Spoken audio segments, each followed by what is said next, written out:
Boston school officials will soon have a plan with options for school reopening. The plan could include in person learning with alternating groups of students going to school part time. But some members of the City Council say even with that option, more steps are needed to address concerns about health. One of those counselors is our guest, representing parts of Mattapan and Dorchester, Andrea Campbell. Thank you very much for being with us, Counselor. Thank you, and thank you for having me.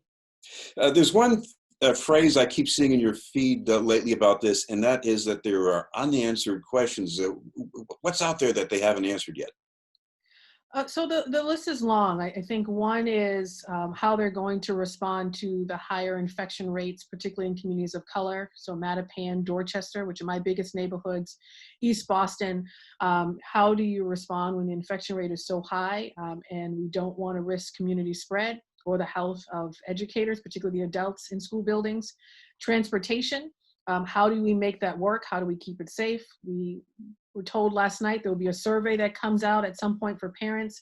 The fact that we haven't done that yet, I think, is we've run out of time, frankly. There were also concerns around our old school buildings, the ventilation systems, whether or not we have enough and adequate PPE for our teachers and adults in the room.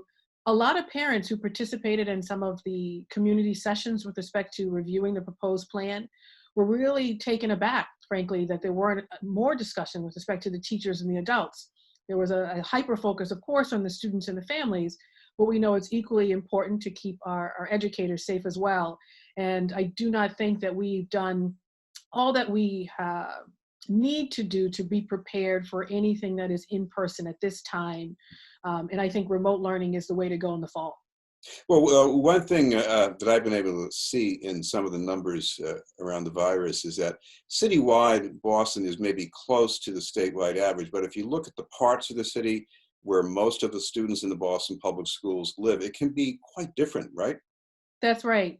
And Mattapan, East Boston, Dorchester have much higher infection rates compared to the entire city of Boston. And the numbers keep changing, but it's not getting better. And another thing that is adding to the fear of many of our parents and educators as well is seeing the uptick in cases in the city of Boston as well as in Massachusetts, looking at what's happening across the country with schools that have reopened and infection rates among children. And so I think it's very important that we proceed cautiously. I'm not taking out of the equation in-person instruction, but doing it at a later point in time with a phased-in approach, starting with our pre-K students, our English language learners, our special needs students, those high need students that might need in-person instruction to start. And there are a lot of creative solutions out there to how we could support families in a remote learning experience for families that have essential workers who have to work and find it difficult to educate their child.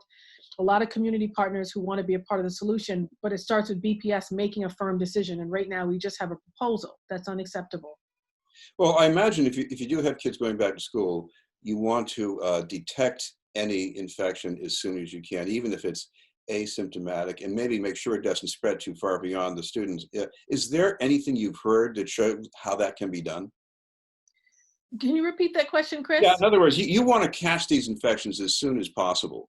And you want to make sure that if a student has the virus, even if they're asymptomatic, that it's not being spread to the family and the neighborhood. So is there a strategy out there right now that can do that?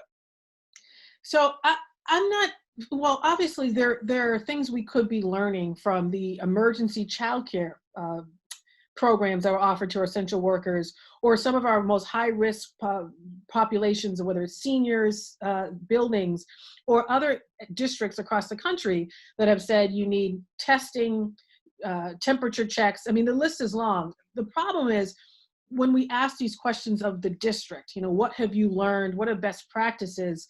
We are often getting the response that we're looking into that, or we're figuring that out, or we've ordered supplies. Well, what type of supplies? What do the masks look like? What does the equipment look like? What does the new ventilation systems look like? And so the fact that we do not have explicit answers and responses for our families, I think for me is another reason we need to slow this down and not rush to return in person, especially when our infection rates are high in certain neighborhoods and testing positive cases is going up in the city of Boston and Massachusetts. By the way, the school officials have been talking about buildings being cleaned, windows being readjusted. Does that reassure you that much? No, it doesn't. And what we've heard in response to that from many educators and school leaders is that we're doing, I think, small amounts of that, but not wide scale enough. Or what we're doing is just simply inadequate when you look at how the virus can spread. And of course, additional research that comes out that talks about it being it lingers in the air longer. Now they're saying we may not even just need masks, we may need to protect our eyes. So we're constantly looking at the new research, and I don't know that we've caught up. And so I think it is a total mistake to rush and to risk the health, not of our students, but of our educators as well. Do you have any concerns about their plans for transportation? I have many concerns, and there were a lot of folks yesterday who voiced a lot of concerns in the hearing with respect to this. We haven't figured that out. How are we going to provide safe transportation for our families? And the response was, we're going to do a survey to figure out who needs it. So we don't have that assessment or survey done yet. How are we going to keep the buses safe, the drivers safe? Again, more outstanding questions with very little specifics. And I think when we're talking about possibly risking the health, of course, of our students and our educators, we need a whole lot of specifics. And I also want to be clear, the superintendent and her team are doing a really tough, this is a tough job for anyone. This is new for all of us. And so they're doing their best to come up with plans they think are going to work. I just think that we need to be taking the lead from what we're hearing from the community. And overwhelmingly, folks are saying, we should not return in person. Let's start remote. So we now need to make that decision as a district and then make sure the remote learning experience is excellent for every family in the city of Boston. I want to turn to another topic that you looked at, and that is police spending for overtime. There was a hearing on that recently as well. We heard some things I think that we've been hearing for many years about the need to offset staff shortages. But did you hear anything new that gives you more hope that this can get under control? Absolutely not. Frankly, I was extremely disappointed in the hearing and frustrated because the city has committed to reducing the overtime budget by 12 million. But based on recent numbers, the overtime budget is now over 70 million actualized. So our savings really need to be close to 25 million to keep good on our promise to residents in the city of Boston. And we did not have any specifics, timeline, or metrics as to how we're going to realize those savings of nearly $25 million. I was really taken aback by the lack of specifics. And again, there are creative ideas out there as to how we could actualize this. But again, we need firm commitments from the administration with respect to some of these ideas. And we just have not heard enough. I want to ask you about one other recent development. This is the decision by Joe Biden to have Senator Kamala Harris be his running mate. I look back at the political season in Boston. Not too many of the political influences here were on her bandwagon, but at least last September, you were one of them. So what did you see in her that you liked? I mean, I've known the senator for some time. She was the keynote speaker at my law school at UCLA, my law school graduation at UCLA. She was a district attorney at the time, and she was inspiring then. She's been a public servant her entire life. I've often spoke about her story, the daughter of immigrants, for the most part raised by a single mother, dealt with busing and racism, so has the ability to speak from a personal experience as to every issue we're talking about right now.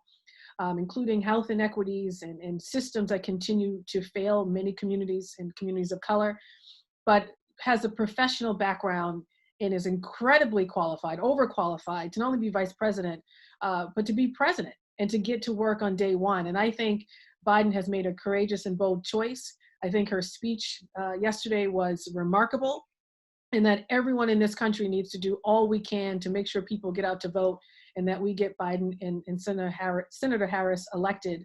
And of course, just on a personal note, I'm inspired by her not only as a public servant, but as a woman and a Black woman who has taken on many fights, but continues to smile, give off joy. And everyone I think needs to feel some joy right now in this country, and to carry herself with such grace and compassion. And that empathy that we see she's going to bring to the work. And right now, people really need their leaders to exercise a great deal of compassion and empathy.